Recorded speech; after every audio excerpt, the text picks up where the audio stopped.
આ તરફ પાટણ ખાતે રાધનપુરના ધારાસભ્ય લવિંગજી ઠાકોર વિરુદ્ધ સરપંચોના આક્ષેપ લાગ્યા છે। જણાવી દઉં કે ધારાસભ્ય લવિંગજી ઠાકોર સામે ગ્રાન્ટ વિતરણમાં ભેદભાવના આક્ષેપ લાગ્યા છે।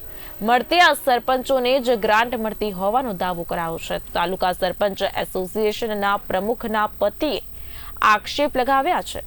ગ્રાન્ટના અભાવે ગ્રામ્ય વિસ્તારોના વિકાસ પર અસરો થશે। સાથે જ ધારાસભ્યને રજૂઆત કરવા છતાં ગ્રાન્ટ ન મળતા લોકોએ આ બાબતે નારાજગી વ્યક્ત કરી છે।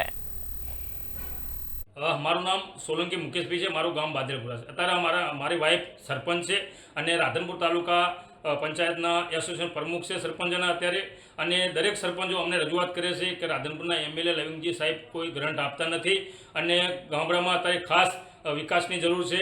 તો આ બારામાં અમે દર વખતે રજૂઆત કરીએ છીએ કે એમએલએ સાહેબ ગ્રાન્ટ આલો અમને અને અમારા ગામમાં આવો, દરેક ગામની મુલાકાત લો કે શું પરિસ્થિતિ શું, પણ કોઈ લવિંગજી આ બારામાં કોઈ સાંભળતા જ નથી। ખાલી હા પાડે છે કે હા થઈ જશે ને ઓલું કરી નાખીએ, એ માલુમ કશું કોઈ ગ્રાન્ટ 1 રૂપિયો હજુ સુધી અમુક ગામ પંચાયતમાં આપી નથી।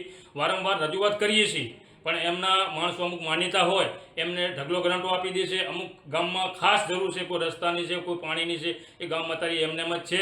તો સરકારને અમારી ખાસ રજૂઆત છે કે ધારાસભ્યને શ્રીને થોડુંક કહે તો દરેક ગામડાના સરપંચોને પણ લાભ મળે અને ગામના વિકાસ થાય। એ બારામાં અમે અમારે જિલ્લાના ભાજપના પ્રમુખ રમેશભાઈ સિંધવ સાહેબને પણ અમે આ રજૂઆતને લેખિત કરી છે કે જેમ બને એમ ગામડામાં કાંઈ વિકાસ થાય અને લવિંગજી ઠાકોર ગામો ગામ કોઈ પ્રશ્ન હોય સાંભળે અને દરેક સરપંચોની ફરિયાદ સાંભળે એવી સરકારને અમે વિનંતી કરીએ છીએ।